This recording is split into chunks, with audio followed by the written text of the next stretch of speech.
Ya, balik lagi. Setelah Allah di atas itu kan isinya tentang bagaimana Allah berkehendak, bagaimana Allah memiliki arasy dan maha mulia, terus bagaimana Allah yang berkuasa memulai dan mengulangi penciptaan, dan bagaimana Allah ini azabnya pedih. Tidak ada azab yang lebih pedih dibanding azabnya Allah. Lalu setelah itu Allah menyebutkan sebagian tindakan Allah yang menunjukkan akan kebenaran para rasulnya. Ya, jadi udah dikasih istilahnya kayak dikasih eh, apa ya, reminder betapa Allah ini maha kuasa atas segala sesuatunya ya. Jadi kalau misalkan kita tuh buat dosa, gampang banget buat Allah itu untuk menyentil kita terus langsung mati gitu. Terus atau bagaimanalah caranya. Makanya di ayat 17 sampai terakhir ini Allah ini kayak remind lagi, emangnya belum pernah datang kepada kalian. Hal ataka hadithul junud. Sudah sampaikah, sudah datangkah kepadamu berita tentang bala tentara. Bala tentara di sini adalah bala tentara penentang. Siapakah yang di sini disebutkan?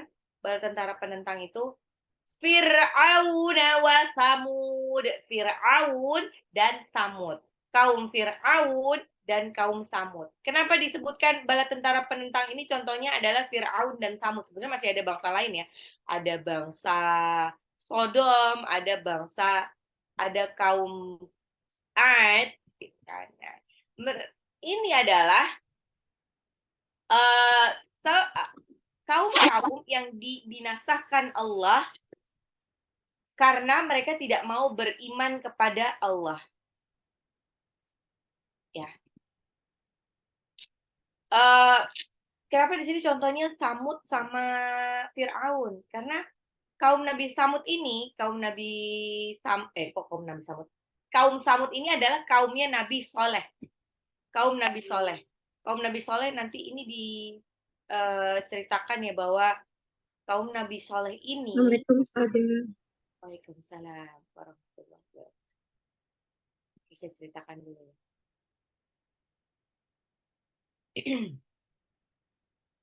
Oke. Jadi ceritanya kalau kita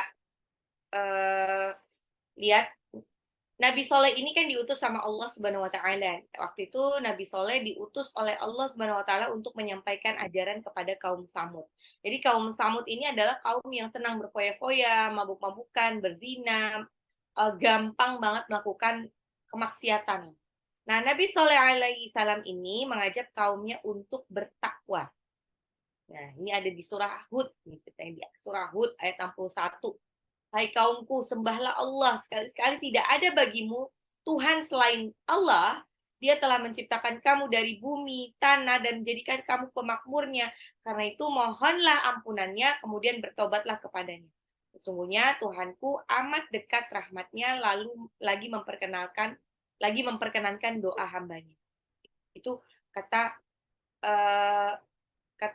Nabi Soleh ya.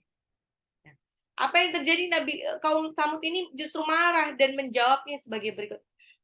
Hai Saleh, sesungguhnya kamu sebelum ini adalah seseorang di antara kami yang kami harapkan. Apakah kamu melarang kami untuk menyembah apa yang disembah oleh bapak-bapak kami?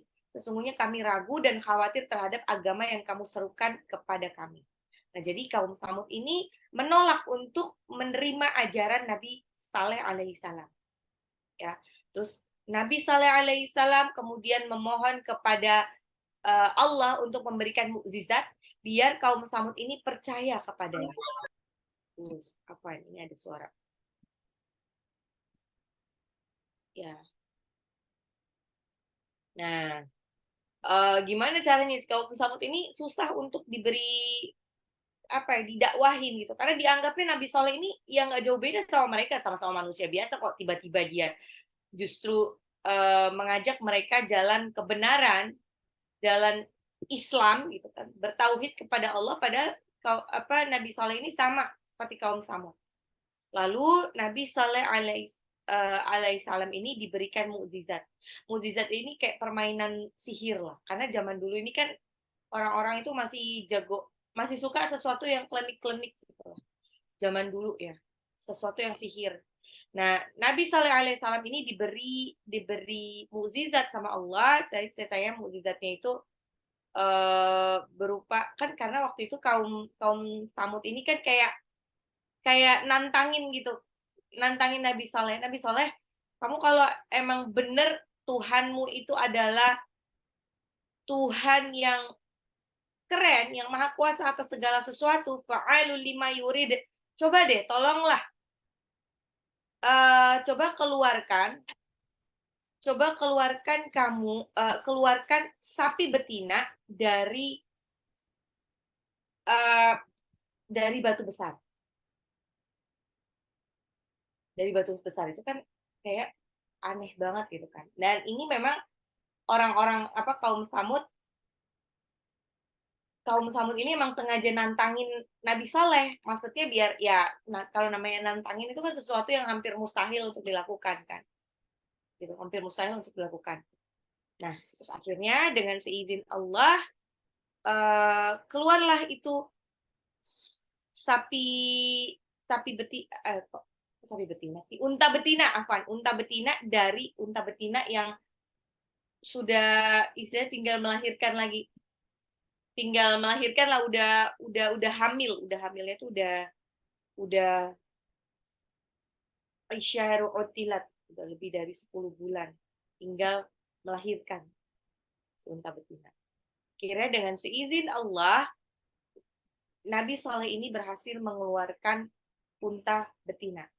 Nabi Soleh mengizinkan warga kaum Samud untuk memerah dan meminum susu dari unta betina tersebut. Nah, biasalah kan pasti orang-orang langsung wah ya ampun ternyata Tuhannya Nabi Soleh ini keren banget ya. Tapi biasalah di dalam suatu komunitas pasti ada yang tukang apa ya, tukang uh, mengadu domba. Mengadu domba, kenapa dia mengadu domba? Biasanya orang-orang yang suka nyinyir atau ini karena dia merasa dia mungkin lebih hebat dan kayaknya aduh masa sih cuman sekelas Nabi Saleh kok bisa melakukan seperti itu. Ini pasti ada apa-apa ya. Jangan-jangan ini cuma sihir belaka. Nah, ada dua pemuda kaum Samud yang bernama Musada bin Muhariz, Budar bin Saleh. Nah, ini sengaja banget udah dibilang sama Nabi Saleh untuk jangan pernah menyentuh unta betina itu. Boleh diminum susunya, tapi nggak boleh sama sekali kalau membunuh unta betina itu. Ya. Nah, dua orang ini malah membunuh unta betina itu karena dianggapnya oh lihat deh, unta betina ini kalau mati loh. Karena Nabi Saleh itu nggak sehebat itu gitu kan. Dia malah mengadu dombanya seperti itu. Apa yang terjadi? Tindakan tersebut membuat ya karena Nabi Soleh kan emang diamanatkan sama Allah pokoknya ini jaga baik-baik unta betina jangan sampai mati ya. Karena kalau sampai mati maka akan ada azab Allah makanya Nabi Sallallahu Alaihi Wasallam ini benar-benar sedih banget karena membayangkan bagaimana nanti azab yang bakalan diterima oleh kaum Nabi Saleh kaum Samud ini. Allah membinasakan mereka dalam 3 hari. Yang pertama, wajah mereka ini tiba-tiba berubah menjadi kuning saat terbangun dari tidur. Hari kedua, warna wajah orang-orang ini, kaum Samud ini berubah menjadi merah. Hari keempat, kedua, ketiga, keempat itu udah berubah menjadi hitam. Hitam ya kayak gosong gitu. Apa yang terjadi setelah itu turunlah azab Allah. Allah menghancurkan kaum Samud ini dengan petir yang menggelegar, gempa bumi yang dahsyat, disertai batu-batu besar yang entah dari mana asalnya mereka menimpa kepala mereka. Jadi yang dipetik dari kisahnya Nabi Saleh alaihi salam ini adalah mereka ini adalah kaum Samud ini sebenarnya bangsa yang besar banget. Tapi Allah hancurkan karena kaum Samud ini sombong. Sikap membangkang kaum Samud terhadap perintah Allah mengakibatkan mereka mengalami kehancuran. Dihancurkan dengan sehancur-hancurnya. Fir'aun wa Samud. Bagaimana dengan kaum Fir'aun? Kaum Fir'aun ini lebih parah lagi. Kaum Fir'aun ini ada di Mesir ya. Kaum Fir'aun ini adalah sekaya-kayanya kaum gitu lah. Bangsa pengikutnya Fir'aun, bala tentara Fir'aun ini adalah bala tentara paling kuat di Jazirah Arab saat itu. Di Jazirah Arab dan Afrika saat itu. Ya, kekuasaannya dan Nil, Sungai Nil tuh kayak simbolnya dia. Simbol simbol kekuasaannya kaumnya Firaun. Dan bagaimana Allah menghancurkan kaum Firaun? Mereka ditenggelamkan di laut. Itu kayak mustahil banget ya. Maksudnya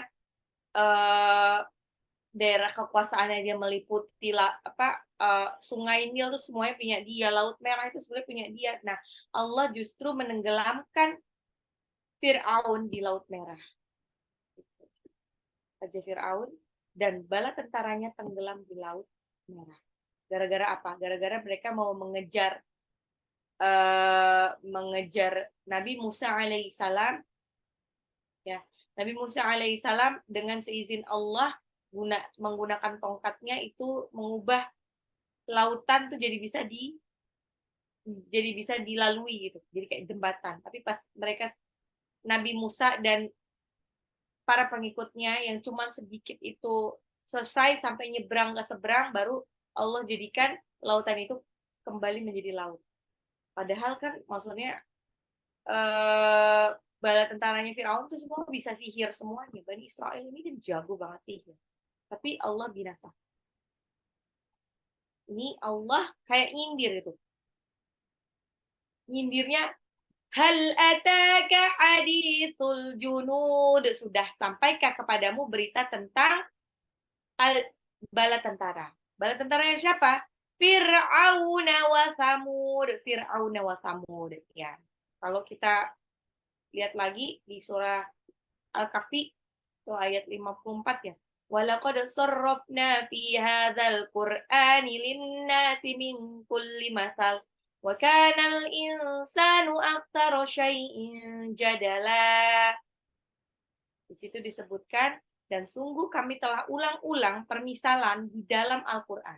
Permisalan apa? Permisalan kalau orang tidak mau beriman kepada Allah, mereka akan dimusnahkan seperti apa. Kalau mereka berbuat maksiat, mereka akan binasahkan sama Allah seperti apa. Tapi dasarnya wa kana al-insanu aktsara syai'in jadala. Dasarnya manusia ini adalah aktsara jadala. Banyak membantah. Manusia ini banyak membantah. Manusia banyak membantah, terutama justru manusia-manusia yang mereka punya kelebihan. Punya kelebihan. Orang kalau punya kelebihan, secara manusiawinya mereka jadi lebih sombong. Karena mereka merasa lebih tahu. Ya. Orang yang sombong itu karena apa? Karena mereka punya kelebihan. Entah dia kelebihan dari ilmunya, kelebihan dari hartanya, kelebihan dari pangkatnya.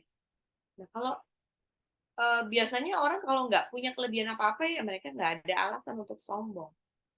Nah, gitu. Makanya yang dibinasakan sama Allah justru karena kaum-kaum yang sombong. Allah membinasakan kaum Ad. Kenapa kaum Ad? Kaum Ad ini postur tubuhnya tinggi-tinggi. Karena posturnya tinggi-tinggi, maka mereka terbiasa untuk membuat bangunan yang tinggi-tinggi. Iromadzatil imad, penduduk kota Iram yang punya bangunan-bangunan tinggi. Nah, jadi kalau punya bangunan tinggi berarti dia ilmu tata ruang tata ruang kotanya, ilmu arsitekturnya itu keren banget. Bagaimana zaman dahulu mereka sudah bisa membangun setinggi apartemen. Tingginya kaum Ad ini tinggi pakai banget gitu. Bahkan disebutkan tingginya itu bisa sampai 150 meter. Makanya bangunannya setinggi-tinggi itu. Karena bangunannya bisa setinggi itu, makanya dia sombong. Makanya sebetulnya emang kalau misalkan disuruh pilih-pilihan nih, kadang-kadang lebih baik ya ini ya, mungkin kalau pinternya itu terarah, insya Allah dia akan dimudahkan untuk menerima kebenaran. Jadi kalau misalkan dibanding-bandingkan ada anak yang pinter banget sama anak yang kurang pinter, kira-kira yang lebih nurut, yang lebih flekmatis tuh yang mana?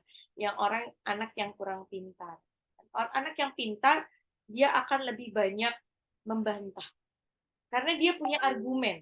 Argumennya mungkin lebih benar daripada orang tuanya. Nah, ini. Tapi nanti insya Allah kalau pendidikan parenting dalam Islam itu diajarkan supaya anak-anak itu mau nggak mau, apapun yang terjadi, mereka harus nurut sama orang tua. Kenapa? Makanya ada dalil yang menyebutkan bahwa berkata ah saja itu sudah dosa. Nah, tapi itu ada konsekuensinya. Dalil itu akan sesuai sekali kalau orang tuanya ini juga ngaji gitu kan. Jadi anak kalau orang tuanya ikut juga ngaji, dia akan tahu persis mana hal-hal yang uh, maksudnya hal-hal yang prinsipil dan mana yang tidak prinsipil gitu. Kalau hal-hal prinsipil ada hal-hal yang tidak perlu diganggu gugat sama anaknya. Pendidikan parenting orang tua tuh pendidikan parenting secara Islam itu memang sebetulnya adalah kalau sebelum anak itu balik segala sesuatu itu dari orang tuanya. Pemahaman apapun itu dari orang tuanya.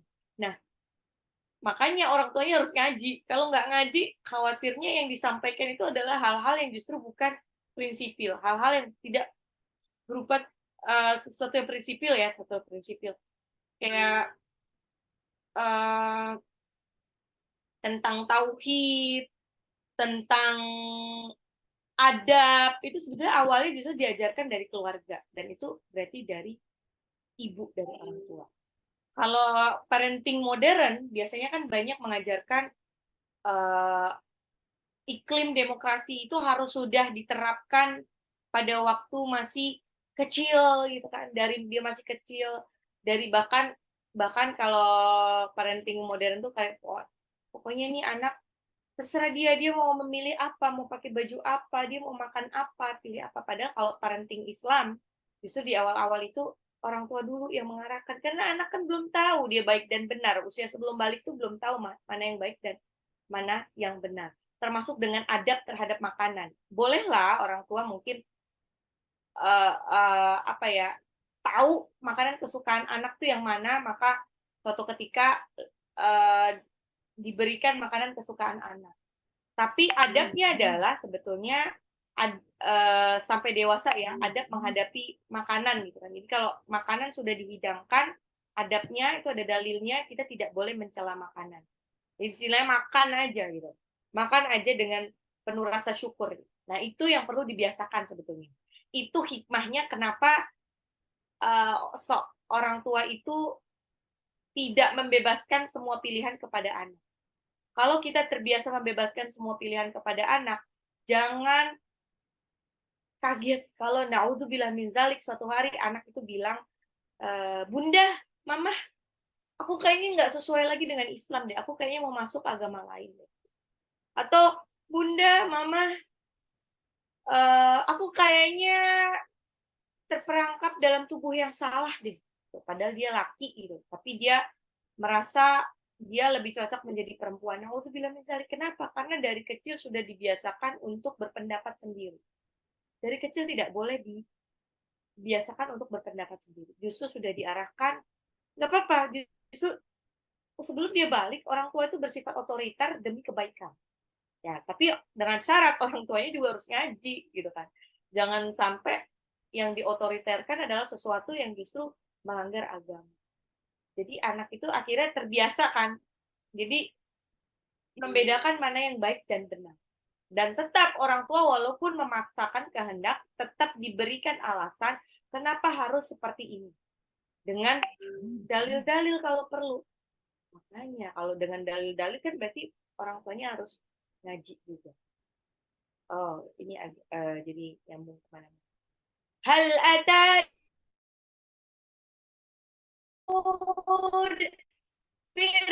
Fir'aun sudah sampaikah kepadamu berita tentang bala tentara penentang, yaitu Fir'aun dan Samud. Ayat 19-nya, Balil ladzina kafaru fi takdzib. Bali memang bahkan ladina orang-orang kafaru kafir fi takdzib selalu mendustakan. Balil ladzina kafaru fi takdzib. Memang orang-orang kafir selalu mendustakan. Orang-orang kafir, orang-orang yang selalu bermaksiat, mereka memang wataknya terus mendustakan. terus mendustakan kebenaran padahal sudah disampaikan melalui dakwah, entah itu dakwahnya guru-guru, kiai-kiai, atau di TV, itu udah dikasih peringatan, udah dikasih pelajaran tentang tanda-tanda kebesaran Allah, tapi mereka tetap menganggap, "Ya udahlah itu kan dulu, sekarang mah nggak mungkin." Semua itu tidak bermanfaat bagi mereka, mereka tetap tidak beriman. Untuk masalah apapun, orang-orang yang berdosa, orang-orang yang suka bermaksiat, mereka itu sebetulnya mungkin sudah datang kepada mereka, sudah datang kepada mereka istilahnya hidayah, petunjuk, tapi mereka ignore, mengabaikan. Kenapa mereka mengabaikan? Karena mereka masih melakukan. Kayak misalkan ada perintah larangan tentang halal wa ahallallahu al-bai'a wa harrama riba. Dan Allah menghalalkan jual beli tapi mengharamkan riba. Itu sudah tahu, pasti sudah tahu.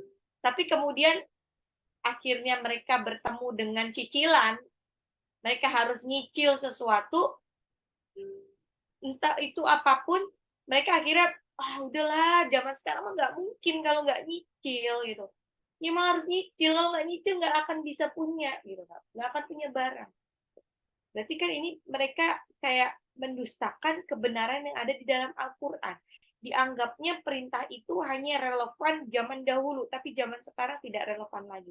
Padahal Allah sudah janjikan bahwa Al-Quran ini adalah fi kitabim maknun, kitab yang terpelihara dari zaman dia diturunkan. Udah ditulis di Lauhul Mahfuz sampai nanti akhir zaman. Itu tetap relevan. Begitupun juga kadang-kadang perintah berhijab. Nah, kadang-kadang perintah berhijab ini di apa ya? Enggak lah, hijab itu nggak penting-penting amat. Yang pentingnya hatinya gitu.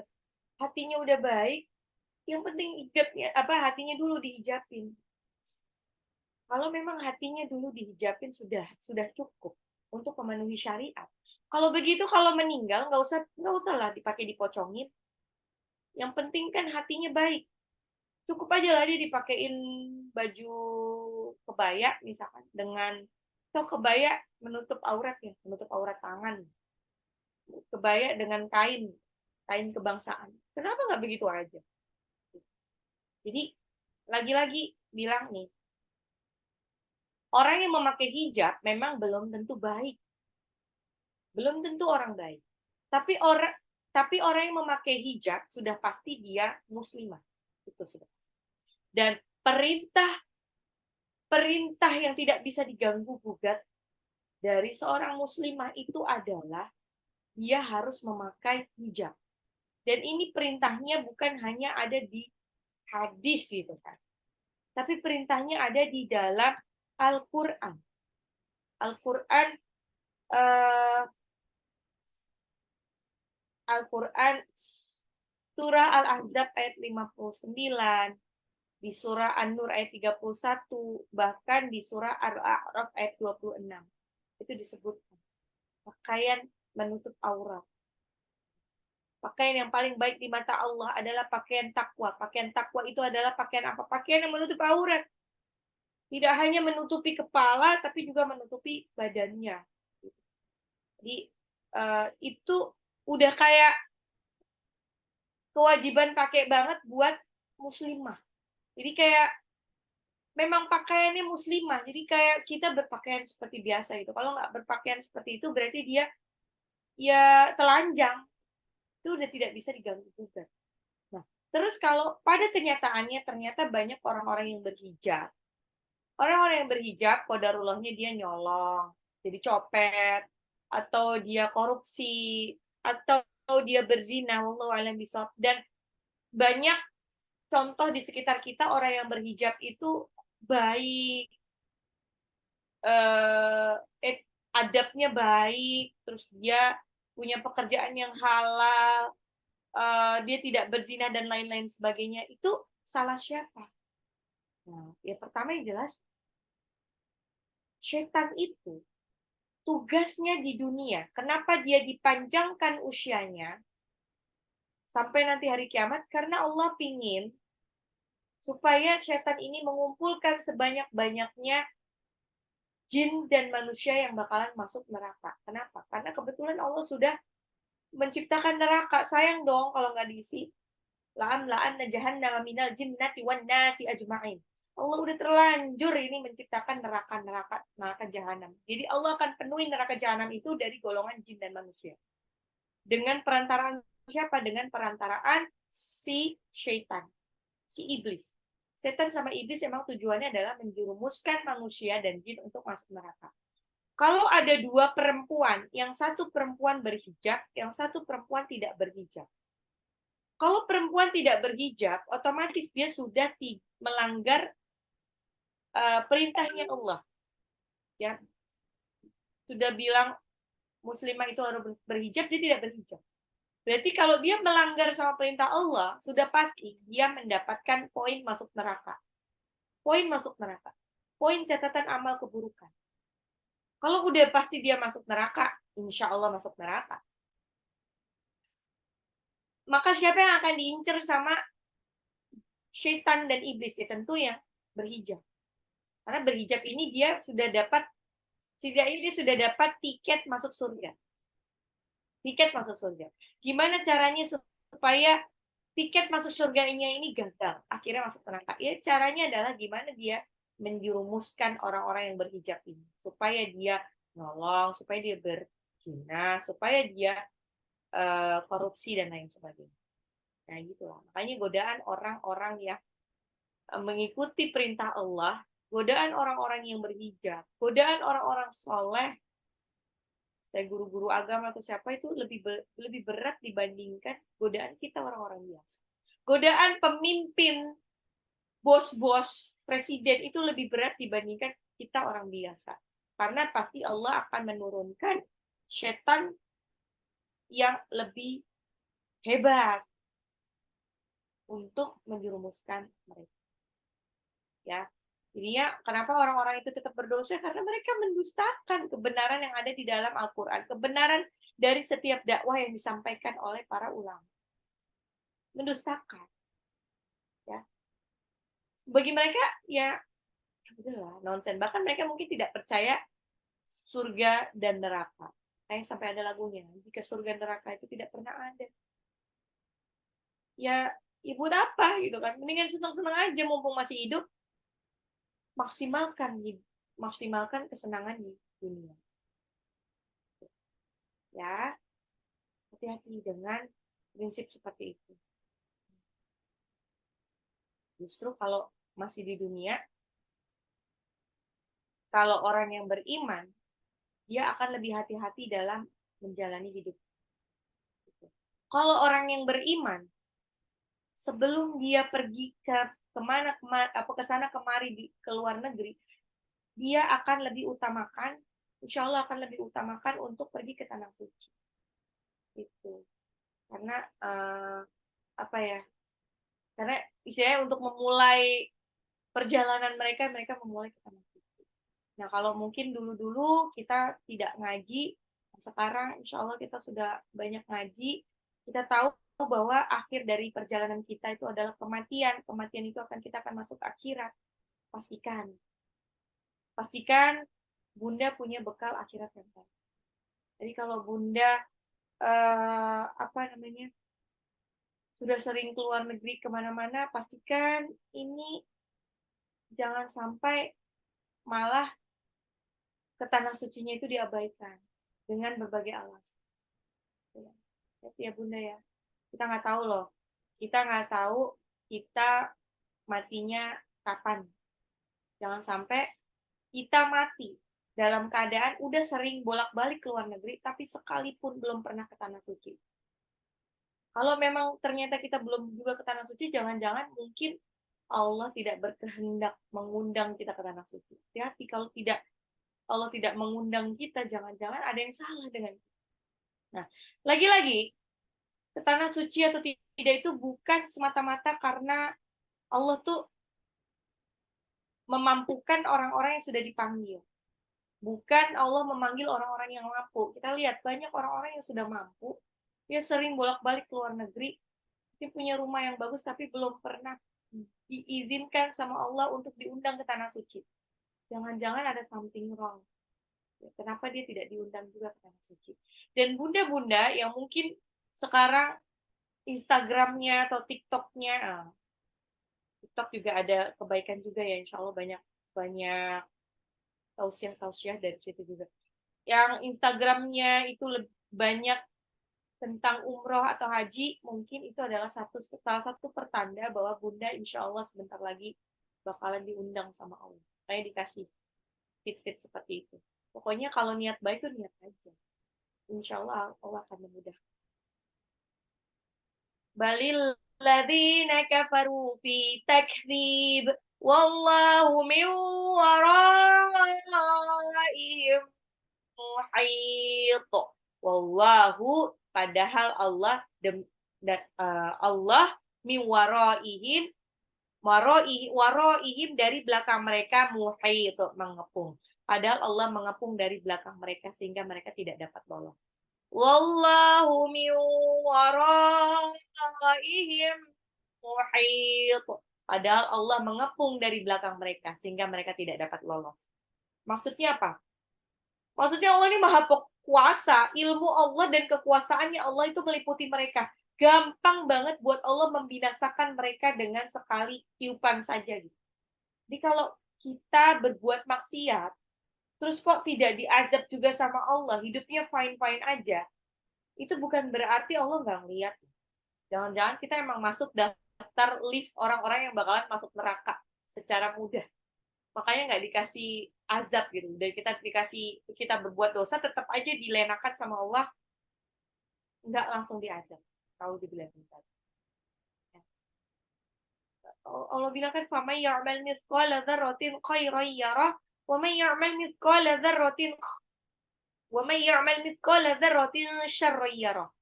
Maka adapun bagi orang yang melakukan kebaikan ataupun keburukan seberat darah akan diperlihatkan. Ya. Jadi kalau kita berbuat dosa tapi Allah fine-fine aja, hati-hati. Jangan-jangan kita memang sudah tidak dilihat, sudah tidak disayang Allah. Atau naudzubillah min zalik nanti azabnya barengan. Wallahu a'lam bishawab. Wallahu min waraihim muhit. Bal huwa bal huwa Qur'anun Majid. Bahkan huwa ini ceritain tentang Al-Qur'an. Nah, huwa Qur'anun Majid. Bahkan Quran Majid yang mulia juga didustakan. Bal huwa Qur'anun Majid. Bahkan yang didustakan itu ialah Quran yang mulia. Majid mengandung sifat al-majdu, yaitu Al-Quran luas kandungan maknanya dan luas ilmu dan kebaikannya. Jadi Al-Quran ini isinya udah Masya Allah, benar-benar lengkap selengkap-lengkapnya lah. Apa aja juga dicari di Al-Quran. Punya sifat luas, majdu, al-majdu. Mulia, al-majid ini mulia, tapi lebih ke luas ya. Nanti ada juga karim, al-majid. Al-majid mengandung sifat al-majdu, yaitu Al-Quran luas kandungan maknanya dan luas ilmu dan kebaikan. Pasti orang-orang yang berbuat maksiat, orang-orang kafir, mereka mendustakan isi Al-Quran. Iyalah. Terus di ayat 22 terakhir, fi lauhim mahfuz, yang tersimpan dalam tempat yang terjaga, lauhul mahfuz. Fi lauhim mahfuz, yang tersimpan dalam tempat yang terjaga yaitu lauhul mahfuz. Sehingga fi kitabim maknun, Allah jaga dia dari perubahan dan pengurangan, tetap terjaga dari syaitan. Jadi tidak ada yang bisa mengubah isi Al-Quran. Kalaupun ada yang bisa mengubah, nggak mungkin bisa bertahan lama. Ya, pasti ketahuan. Karena bahasa Al-Quran ini bahasa yang sangat indah. And that's when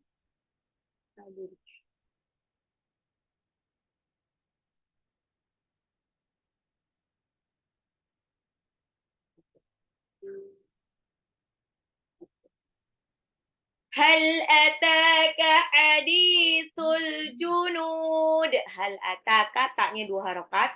Hadithu, dalnya juga 2 harokat. Al junud. Alif lam komariah, nunnya itu mad arti sukun. Hal ataka hadithul junud. Hal ataka hadithul junud. Hal, apakah ataka telah datang kepada kalian hadisu berita al-junud. Al-junud itu bala tentara. Bala tentara ya. Bala tentara yang Firaun dan Samud itu. Hal ataka hadisul junud. Udah 18 ya. Fir'auna wa Samud. Fir'auna, ainnya diperjelas, tenggorokan tengah. Wasa, itu taknya ujung lidah seperti mau digigit. Mud. Mat itu sukun, karena mat tabi'i bertemu dengan huruf hidup diwakafkan. Fir'auna wa Samud. Fir'auna wa Samud.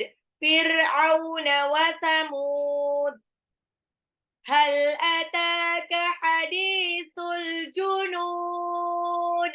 Fir'auna wa Samud. Balil ladzina kafaru fi takdzib. Alladzina matabi'i ya zalnya. Zalnya ujung lidah seperti mau digigit. Kafaru, roknya 2 harokat. Fi, fa-nya juga 2 harokat. Takdzib. Zalnya 2 harokat. Ketemu matabi'i bertemu dengan huruf hidup tapi disukunkan. Jadinya agak lebih panjang 2 sampai 6 harokat. Mat arid li sukun. Nah, huruf kaf itu punya sifat syiddah ya, Bun. Syiddah itu tertahannya suara yang ditahan suara dari sifat hurufnya itu. Hamas. Takdzib. Allahu Akbar. Jadi bukan takdzib, tapi agak takdzib. Bukan takdzib, bukan dipantul seperti itu, tapi takdzib. Balilladzina kafaru fi takdzib. Balilladzina kafaru fi takdzib. Balilladzina kafaru fi takdzib. Balilladzina kafaru fi takdzib. Hal ataka hadithul junud. Fir'auna wa Thamud. Balilladzina kafaru fi takdzib. Wallahu min waraihim muhit. Wallahu dan Allah, lamnya 2 harokat, matabi'i, min wara. Nun sukun ketemu waw itu idgham biguna ya. Tidak hanya dilebur tapi ditahan. Miu, jadi bukan cuma min wara, tapi miu wara, roknya itu sebetulnya matabi'i bertemu dengan hamzah dalam satu kata. Jadi ada tanda harokat alisnya. Mat wajib muntasil 6 harokat. Min waraihim muhit. Mim sukun ketemu mim, idgham mimi, ditahan dan ya digunnah dan ditahan. Muhit. Haknya mat arid li sukun ya. To-nya harus pantul. Pantulnya ke to. Muhit. Wallahu min waraihim muhit. Wallahu min waraihim muhit. Wallahu min waraihim muhit. Wallahu min waraihim muhit. Wallahu min waraihim muhit. Wallahu min waraihim muhit. Wallahu min waraihim muhit. Wallahu min waraihim muhit. Oke, dan Allah dari belakang mengepung mereka. Wallahu min waraihim muhit. Hal ataka hadithul junud. Fir'auna wa Thamud. balil ladzina kafaru fi takdzib wallahu min waraihim muhit. Bal huwa Qur'anun majid fi lauhim mahfuz. Fi lauhim mahfuz. Bal huwa Qur'anun majid. Nah, alifnya 2 harokat. Pakai alif ya, bukan ain ya. Tanwin ketemu mim, idgham bi gunnah.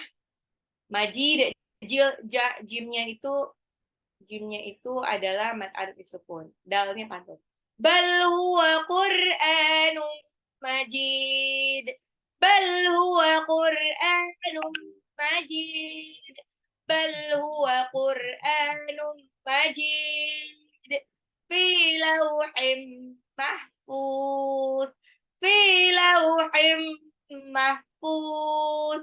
Fi lauhim mahfuz. Fa-nya 2 harokat, ha-nya tanwin ketemu mim, idgham bi gunnah. Lauhim mahfuz. Fa-nya ini mad tabi'i 2 harokat. Fi lauhim mahfuz. Fi lauhim mahfuz. Hal ataka hadithul junud. Fir'auna wa Thamud. Balil ladzina kafaru fi takdzib wallahu min waraihim muhit. Bal huwa Qur'anun majid fi lauhim mahfuz. Apa itu ulang dulu? Hal ataka hadithul junud. Sudah sampaikah kepada kalian berita tentang al-junud, bala tentara penentang? Fir'aun wa Thamud, Fir'aun dan Thamud. Balil ladzina kafaru fi takdzib. Bahkan orang-orang kafir fi takdzib, mendustakannya. Wallahu min waraihim muhit. Dan Allah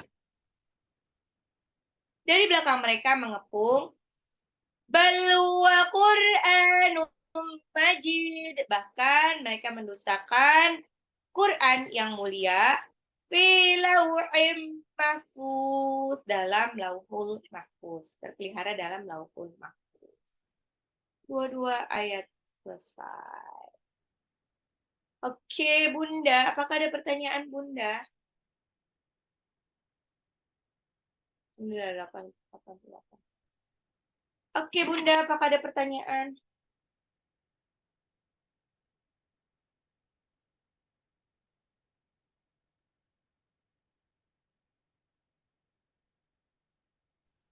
Bu Risma, minggu depan masih ini ya, Bu ya? Masih Masih dong. rangkuman ya?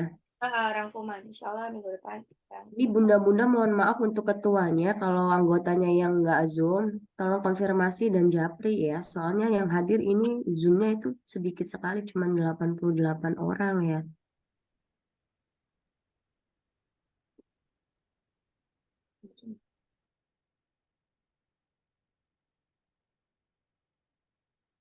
Oke. Oke, baiklah. Ada pertanyaankah, Bunda-Bunda? Berarti kalau misalkan ujian itu kemungkinan besar berarti bulan Juni ini full ujian. Berarti kan pekan depan, ini saya lihat dulu. Pekan depan itu bulan Juni tanggal 3. Tanggal 3 kemungkinan rangkumannya. Rangkuman.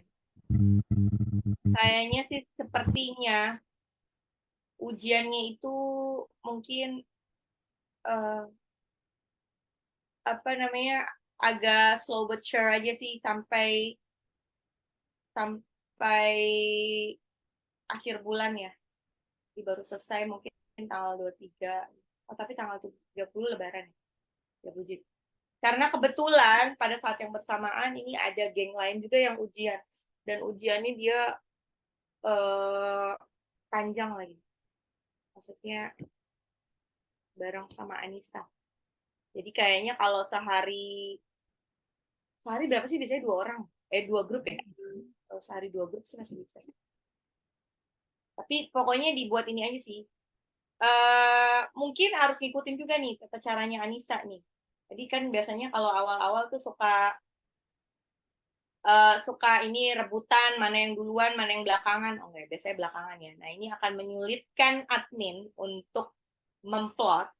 Jadi kalau di kelas lain tuh sudah mulai gini, jadi diundi. Tadi nggak bisa milih, kecuali cuma milih jam doang. Gitu. Itu Bu, diundi jadi enak ya Bu ya. Jadi yang nggak Iya. biasa, oh, Nah, yang pertama jadi bisa merasakan. Tapi kalau ada yang kerja gimana ya Bu ya? Misalnya mau ini. enggak kan, cuman waktunya doang kan. Oke, Waktunya oke. doang kan yang di waktunya masih boleh milih. Maksudnya tapi harinya enggak. Oke. Para ketua dengerin ya Bun. Jadi nanti diiniin. Nggak bisa milih kita ini. Oh, ya.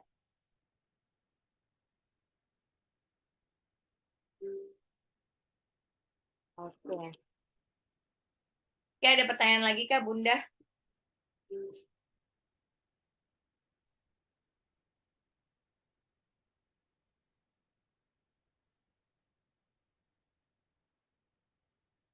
Ah, kalau tidak ada pertanyaan lagi, marilah kita tutup pengajian hari ini dengan membaca. Oh iya, sebentar. Ada yang bertanya. Bentar, apa? Adab makanan. Nah, ini adab makanan. Ya, oke. Jadi adab dalam makan ini juga bahkan diatur ya di dalam di dalam Islam gitu supaya makanan yang masuk ke dalam kita itu benar-benar halal dan tidak ada pengaruh apa-apa gitu kan. Kita saya rangkum aja ya. Jadi adabnya tuh dari apa? Yang pertama adalah yang harus pakai banget kalau kita makan dimanapun, apalagi kalau di restoran. Itu maka kita harus mengucapkan tasmiyah. Tasmiyah itu menyebut nama Allah. Ada hadisnya dari Aisyah radhiyallahu anhu, Rasulullah shallallahu alaihi wasallam bersabda, ya, idza akala ahadukum falyadhkur ismallahu ta'ala. Apabila salah seorang di antara kalian makan, maka hendaknya ia menyebutkan nama Allah Ta'ala. Fa in nasiya ayyadhkura ismallahi, kalau dia lupa menyebut nama Allah Ta'ala di awal, ya, apa tadi? Fa fa in fa in fa inna nasiya ayadkurusmallahi ta'ala fi awali, kalau dia lupa mengucapkannya di awal, maka dia harus falyaqul bismillahi awalahu wa akhirahu. Jadi baca bismillah itu wajib banget. Sebetulnya memang dalilnya adalah dalil yang benar ini adalah ya ini, nggak usah pakai baca apa namanya doa makan yang biasa kita kenal itu panjang. Yang penting baca basmalah, bismillah, menyebut nama Allah. Kalau lupa udah sampai suapan terakhir baru ingat. Ya ampun belum doa, langsung baca bismillahi awalahu akhirhu. Kenapa? Karena kalau kita tidak membaca basmalah, menyebut nama Allah, maka setan itu akan masuk ke dalam makanan kita. Ya, jadi ada hadisnya juga tuh. Inna syaitanu yastahillun ta'ama an la yuzkarosmullahi alaih. Sesungguhnya setan menghalalkan makanan yang tidak disebutkan nama Allah padanya. Ini penting banget. Terutama Bunda makan di restoran-restoran viral. Banyak restoran-restoran viral, ya, naudzubillah min dzalik, ya ini emang benar ya, maksudnya, orang-orang minta pertolongan ke jin, pesugihan, atau apa supaya dagangannya rame itu emang benar. Itu benar-benar terjadi gitu, benar-benar terjadi. Jadi kadang-kadang se saya pernah lihat beberapa kali ada rumah makan itu kalau pagi dia nyembeli nyembeli hewan sengaja ya, menyembeli hewan dengan menyembeli ayam dengan karakteristik tertentu, tapi darahnya ditaruh di depan. Dikuburnya di depan restorannya. Wallahu a'lam bishawab, itu apa? Saya pasti dia ada maksud-maksud tertentu.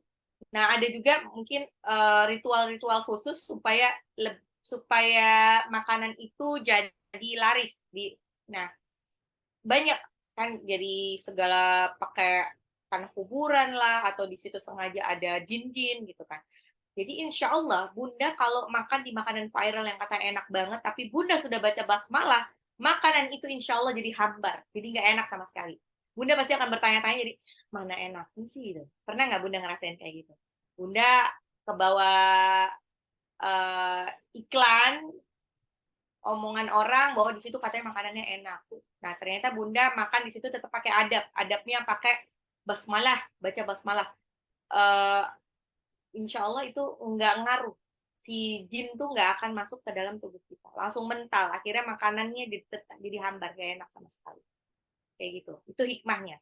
Dan bahkan ada satu kisah bahwa dulu sahabat Rasulullah itu juga pernah mau diracun. Tapi karena dia baca basmalah dengan seizin Allah, racunnya hilang. Jadi hilang. Dia tidak jadi keracunan. Jadi basmalah ini benar-benar. Yang kedua, adab makan harus dipakai tangan kanan. Ya, itu hadis sahih Muslim. Jika seseorang di antara kalian makan, maka hendaklah dia makan dengan tangan kanannya. Kalau minum, hendaklah minum dengan tangan kanannya. Karena setan makan dengan tangan kiri dan minum dengan tangan kirinya pula. Ya, gitu. Jadi kayak uh, apa namanya itu adab, adab dalam Islam itu. Yang pertama baca basmalah, kedua makan, minum pakai tangan kanan. Yang ketiga, kalau kita makan di nampan, kalau kita bukan nampan ya, nyebutnya liwetan. Kalau kita makan liwetan, tau kan? Kalau makan liwetan kan kita ada hadapan gitu kan. Ada hadapan.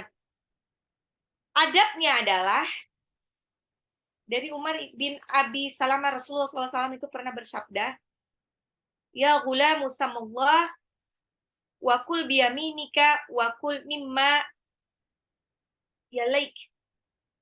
Wahai orang, wahai anak, sebutlah nama Allah dan makanlah dengan tangan kananmu serta makanlah yang ada di hadapanmu. Jadi kalau makan hadap-hadapan di nampan, makan yang ada di depan kita. Jangan makan yang ada di bagiannya orang lain gitu. Jadi kayak ngambil dari orang lain. Kalau udah seizinnya, misalnya, aduh aku udah di hadapan kita tuh, aku udah gak kuat nih, abisin dong. Nah itu baru boleh lah. Tapi kalau dari awal-awal udah langsung comot-comot yang di hadapan orang lain itu tidak boleh. Hadapnya tidak boleh. Terus ada lagi yang keempat, makan dari sisi luar, bukan dari tengah. Jadi kita kalau makan dari apa namanya, dari pinggir-pinggirnya dulu baru ke tengah. Kenapa? Nah, hikmahnya juga kalau makanan panas kan kalau pinggir-pinggirnya itu lebih cepat adem kan, jadi nggak perlu pakai ditiup-tiup. Nah itu. Terus juga ada hadis sahih bahwa barokah itu turunnya di tengah-tengah makanan. Makanya mulai makanan dari pinggirnya, jangan dari tengah gitu kan. Jadi biar habis intinya. Gitu. Ya. Jadi udah 4 ya. Baca basmalah, tangan kanan, tidak makan di hadapan orang lain. Keempat, makan dari sisi luar, tidak dari tengah. Yang kelima, tidak makan dalam keadaan bersandar. Bersandar itu kan jadinya kayak mouse ya. Udah duduknya tuh sandarnya sempurna. Duduknya biasanya kan kalau ada tempat nyandar tembok tapi nyandarnya sempurna, itu sebenarnya nggak boleh justru. Itu ada di hadis juga. Hadisnya sih begini sih, dari hadis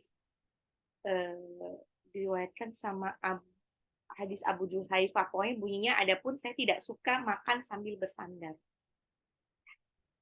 Nah, itu itu 5 ya. Tadi berarti apa? Baca basmalah, pakai tangan kanan, tidak makan yang di hadapannya, maksudnya jatahnya orang, makannya dari pinggir, terus makan tidak bersandar. Nah, ada lagi, ada itu 5. Adab yang berikutnya, adab ke-6, tidak menjelek-jelekan makanan yang tidak disukai. Ya, jadi Allah dari Abu Hurairah, ini isinya, insya Allah tidaklah Nabi Muhammad SAW mencela suatu makanan sekalipun, dan seandainya beliau menyukainya maka beliau memakannya, dan bila tidak menyukainya beliau meninggalkannya, tidak memakannya. Tapi maksudnya, Afwan, ini penjelasannya adalah, jadi kalau misalkan tidak suka, namanya dihidangkan tetap dimakan, tapi nggak nambah gitu istilahnya.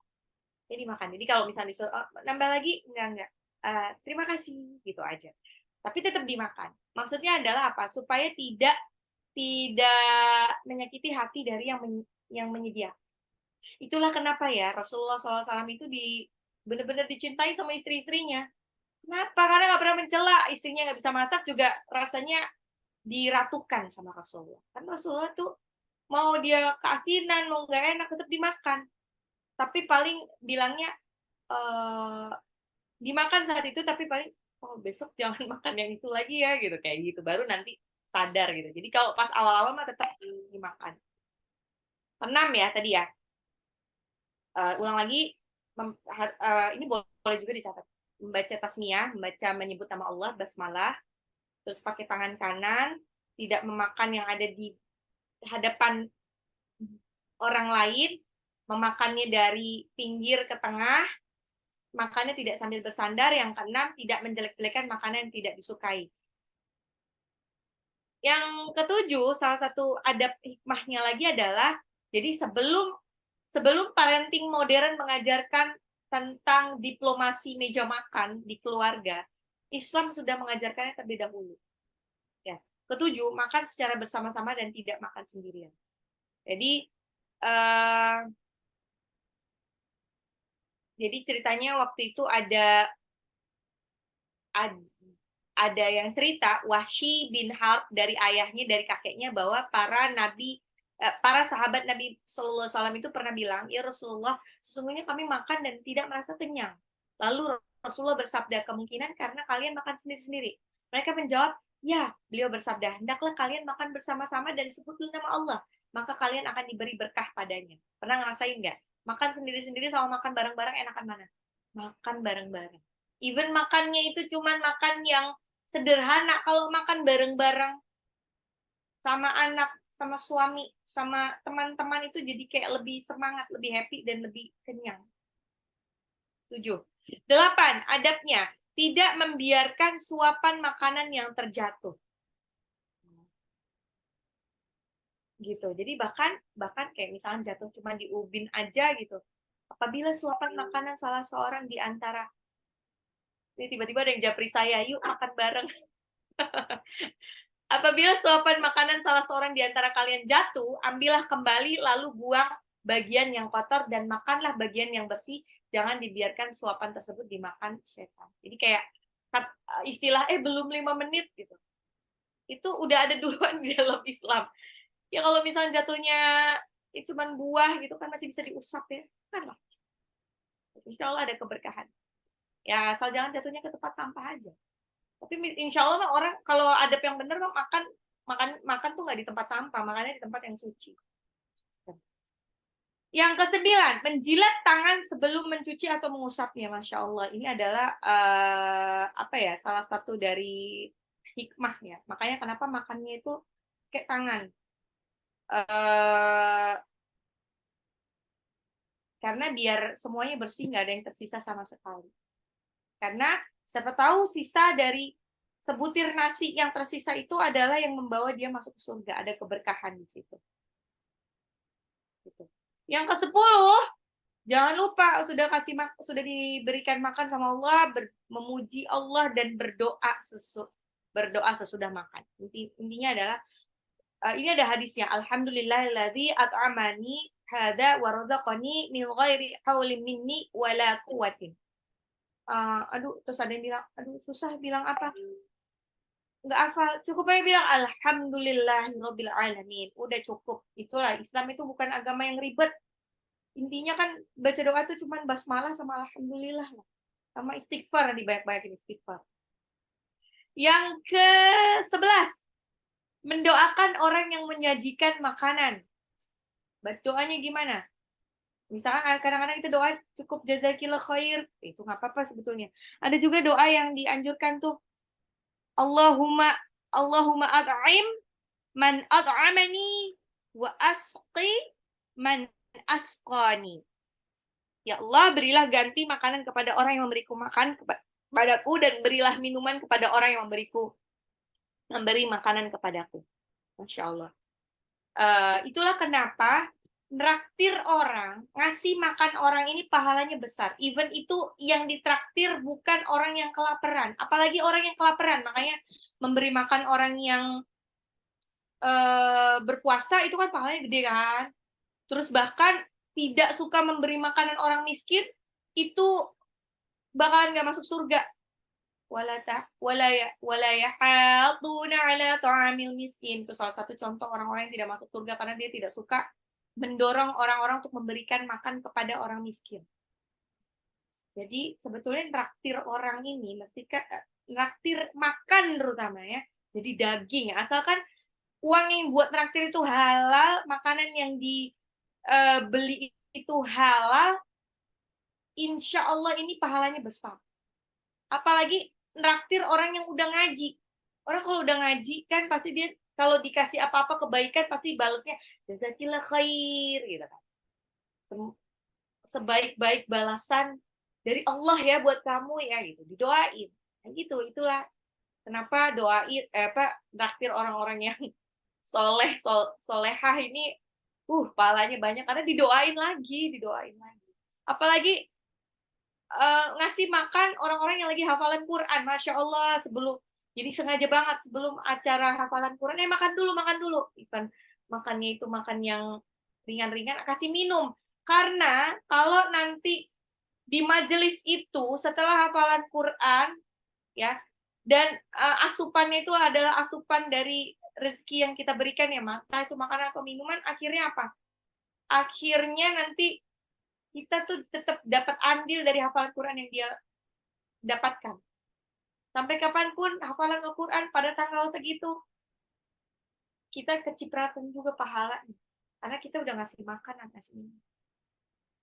Ke-12, mencuci tangan untuk membersihkan sisa-sisa makanan. Jadi kalau Islam itu emang benar-benar agama yang bersih banget. Jadi ada 12 ya tadi. 12. Ya, 12. Masih ingat nggak tadi dari pertama? Membaca basmalah, pakai tangan kanan, makannya tidak makan yang di hadapan orang lain, makannya dari pinggir ke tengah, terus makannya tidak nyender, terus tidak menjelek-jelekan makanan yang tidak disukai. Ke-6, ke-7, makannya barengan, nggak makan sendiri-sendiri. 8, tidak membiarkan suapan makanan yang terjatuh, jadi tidak membuang-buang makanan lah ya. Kalau misalnya nggak sengaja jatuh aja dianjurkan suruh ambil lagi. Yang ke-9, makannya menjilat tangan sebelum mencuci atau mengusapnya. Ini kalau makannya pakai tangan. Maksudnya biar tidak ada yang mubazir sama sekali, karena butir terakhir nasi bisa jadi itu yang membawa kita masuk surga. Ke-10, memuji Allah, alhamdulillah. Ya, berdoa sesudah makan, cukup alhamdulillah nggak apa-apa. Ke-11, mendoakan orang yang menyajikan makanan. Ke-12, mencuci tangan untuk membersihkan sisa-sisa makan. Itu dia. Itulah. Nah, terus nanti adabnya juga makanan halal atau haram itu bisa jadi makanan itu kita juga mesti milih-milih ya tempat makannya. Bahkan ada hadis yang menyebutkan kalau kita makan di tempat yang ada makanan haramnya, itu kita jadinya ya nggak boleh. Pertama adalah khawatirnya kalau makanan itu ada babinya. Dia jual babi tapi jual ayam juga. Khawatirnya sendok garpunya sama kan. Jadi kecucinya nggak sempurna. Nanti kita kena juga cipratan-cipratan dari minyak babinya. Bahkan kalau di situ ada wine-nya pun kita nggak boleh. Gitu. Oke, ada pertanyaan lagi Bunda? Ustazah mau nanya yang terakhir mengenai makanan yang misalnya kita ditraktir orang dimakan di restoran, tapi ternyata kita baru tahu di situ ada menu babinya, tapi kita kan ditraktir, itu gimana? Kita milih yang halal, tapi kalau udah begitu, kalau kita nggak milih kan nggak enak juga ya. Itu gimana ya Ustazah? Kalau nggak tahu hukumnya apapun itu, kalau nggak tahu, nggak sengaja, insya Allah nggak apa-apa. Allah akan ampuni lah. Di, Makanya di menunya ada, di ya kalau menunya nggak tahu ada. terpaksa gimana ya? Kalau bisa sih, kalau bisa dihindari ya. Makanya saya nih kadang-kadang kalau kalau mau ditraktir orang nih bareng itu ini dulu, Kan usaha ada dengan itu-ituan terus riset fokus survei dulu. Jadi lihat dulu menunya gitu kan. Nah, jadi nggak ujuk-ujuk langsung datang gitu kan. Gitu. Kalau udah lihat menunya, ya mau gimana ya, bilang aja kalau sama-sama muslim mah, ih Afwan ini ada ininya nggak enak atuh gitu. Udah deh gitu. Atau beli atau kita pesen jadinya kayak cuman kuah doang gitu. Tapi bilangin aja, aduh Afwan ini ada ininya gitu. Takutnya begini gitu. Bilangin aja. Insya Allah kalau sama-sama muslim paham. Tapi kalau nggak tahu, ya nggak masalah. Tapi kalau udah tahu, lihat di menunya, saya pernah kayak gitu. Jadi udah sampai di restorannya, udah pesen pula, untuk pesennya baru minum kali. Terus lihat, waduh, ada ininya, ya udah melipir lah bareng-bareng. Gitu. Yang penting dijelaskan. Gitu, Bun. Ya harusnya kita jangan, biarpun ditraktir kita tetap harus nolak ya Ustazah ya. Biarpun Ya, sampaikan kebenaran walaupun satu ayat gitu. Kalau nggak disampaikan ya nggak ngerti. Gitu. Kadang-kadang ya, ada kok, saya kena, maksudnya teman-teman saya tuh, dia sebetulnya tidak syar'i banget, tapi dia saklek untuk urusan makanan. Jadi kadang-kadang dia bisa dengan santainya tanpa basa-basi dibilang, ya ternyata ada babinya bu, yuk kita cabut dari sini. Padahal dia juga nggak syar'i amat gitu, sampai segitunya. Jadi ada emang juga kita ada juga satu restoran dia bilang, di sini ada non halal, tapi kami masaknya terpisah. Dia ngomong gitu. Nah, itu pernah kejadian juga. Oh, udah kami masaknya terpisah Bu, tapi dia ngasih tahu ke kita. Jadi waktu ngasih menu dia bilang ini ada menu, kan dia tahu kita pakai hijab kan. Ini ada menu yang non halal tapi masaknya terpisah. Kalau gitu kita gimana ya Ustazah? Itu kalau enggak. kalau tidak ada unsur darurat, kita nggak boleh makan situ, kecuali kita lagi ada di luar negeri gitu kan. Ada di luar negeri, susah untuk cari restoran yang halal, adanya kayak gitu dengan konsekuensi cuman kita makan makanan yang eh apa namanya halal, padahal di situ juga jual yang tidak halal. Ya mau nggak mau, kalau ada di luar negeri kan unsur darurat, nggak bisa lagi cari ya tempat lain. Tapi kalau masih di Indonesia kan tidak ada unsur darurat, lebih banyak makanan halalnya dibandingkan makanan yang haram. Oh ya. Gitu sih. Tapi kalau udah kelanjur kita mesti ngapain Ustaz? Ada sholat taubat apa gitu? Ya, pokoknya kan itulah kenapa Allah anjurkan kita untuk banyak-banyak istighfar. Insya Allah istighfar itu akan menghapuskan dosa-dosa kecil. Gitu kan. Kita nggak tahu nih dosa yang mana, apalagi kita dulu sering inilah. Pokoknya banyak-banyak istighfar aja. Dan kalau misalnya itu boleh ditambah azam dalam diri, niat dalam diri nggak mau makan lagi di tempat-tempat itu. Ya, makasih Ustazah. Ibu di Bali sulit, Bu. Menunya non babi tapi banyak banyak homernya. Kumahanya. Ya makanya itu kan unsur darurat. Kalau memang benar-benar susah gitu, insya Allah masih nggak apa-apa ya. Tapi kalau ya apalagi di Jakarta itu kan kayak nggak ada alasan ya untuk menghindari makanan yang tidak makanan yang haram gitu. Jakarta ya. Jakarta tuh kan banyak ya restoran-restoran yang kekinian gitu, tapi dia punya apa namanya, punya wine-nya gitu ya, itu dihindari lah.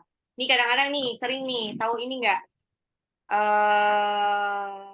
pizza e birra, itu kan udah jelas-jelas bilangnya pizza dan bir, tapi masih banyak yang pakai kerudungan ke situ gitu. Jadi kalau tidak ada unsur darurat, jangan makan di tempat yang ada seperti itu. Kalau masih darurat, kita ada di daerah yang susah pakai banget cari yang benar-benar pure halal, gitu kan. Ya nggak apa-apa asal yang kita makan masih halal, gitu. Gitu Bun. Soalnya Bu, ngerinya adalah nih makanan halal dan haram tuh penting banget, nanti dia kan akan masuk ke darah ya. Kalau masuk ke darah nanti akan berpengaruh sama kepribadian kita juga jadinya. Terus kayak orang yang susah banget menghafal, itu kan mungkin salah satunya introspeksi dirinya adalah apakah yang masuk ke dalam darah kita itu sudah sepenuhnya halal atau tidak. Ya. Apalagi tadi? Ibu, kalau misalnya di restoran yang kita nggak tahu itu halal atau haram, makanannya so far tuh halal semua gitu ya. Cuman dia memang tidak ada label halal. Terus kita tanya kan, ini ada angsiunya nggak? Kalau misalnya ada, kita minta jangan dipakai gitu, boleh nggak ya Bu? Atau sebaiknya ya udah keluar aja. Jadi gini, kalau misalkan namanya siput-siput pinggir jalan itu kan biasanya pakai ancu. Tapi kayaknya kalau dia sudah pakai ancu mah udah agak susah untuk terpisah dari ancu. Walaupun kita minta nggak pakai ancu, lah kan ininya sendok sama wajannya itu aja. Nggak yakin juga dia bersihkan dengan baik gitu kan. Gitu. Mendingan sih caw aja sih. Kalau masih bisa untuk caw, masih ada pilihan lain, bisa. Walaupun sekarang ternyata banyak kok yang siput-siput pinggir jalan pun yang sudah tidak pakai ancu ya. Diliatin aja, pokoknya ancu itu kayak apa? Kelihatan ya dia yang kayak botol-botolan beling, ada tulisan-tulisan Cina-nya. Ancu. Gitu. Emang jadinya jadi lebih enak. Makanya Chinese food itu ditakutinya adalah pakai ancunya. Gitu. Walaupun dia vegetarian, kadang-kadang kita suka merasa makanan vegetarian aman nih buat kita, ternyata tidak aman juga karena mereka masih pakai wine ataupun ancu gitu. Dan beberapa style salad kekinian di Indonesia, di Jakarta lah, itu mereka masih banyak yang pakai wine campurannya, meskipun dia vegetarian full gitu kan, ternyata nggak sepenuhnya halal. Makanya kenapa kan restoran-restoran yang full salad nggak semuanya bisa dapat label halal, karena itu tadi mereka masih ada menu yang pakai wine-nya. Gitu. Ya pokoknya hati-hati banget lah, sebisa mungkin kita menjaga diri kita dari asupan makanan-makanan yang haram.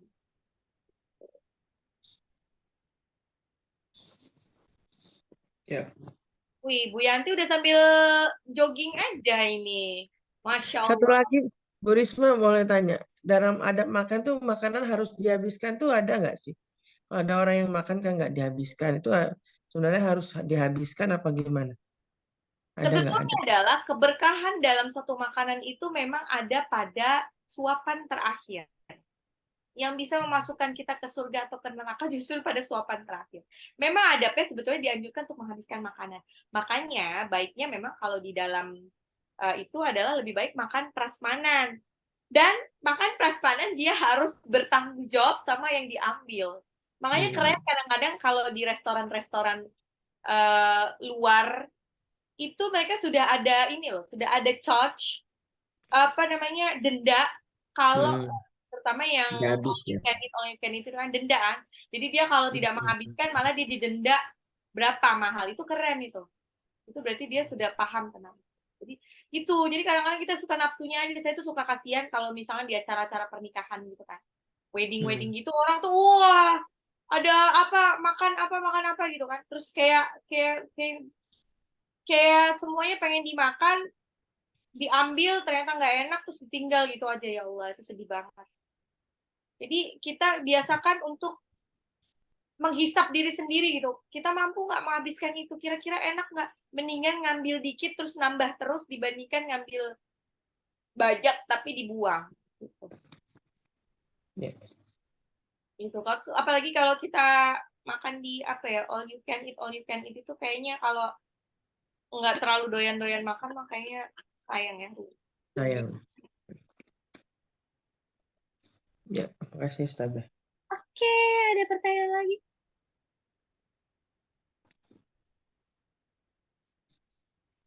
Insya Allah. Ya. Ini yang lainnya yang tidak memasang video, apakah dalam keadaan melek ataukah sambil tidur? Insya Allah melek Ustazah. Melek Ustazah. Rugi malah kalau ditinggalin. Melek Ustazah. Melek, oh iya melek. Melek. Oke, ada pertanyaan lagi kah Bunda-Bunda Soleha?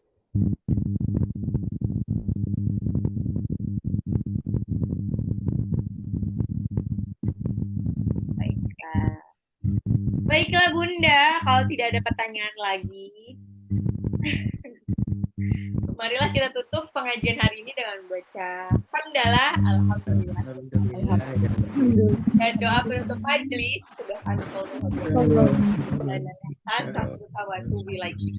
Yang benar datangnya dari Allah, yang salah datangnya dari saya sendiri. Mohon maaf lahir dan batin. Wabillahi taufiq wal hidayah. Wassalamualaikum warahmatullahi wabarakatuh. Waalaikumsalam warahmatullahi wabarakatuh. Ustazah. Izin di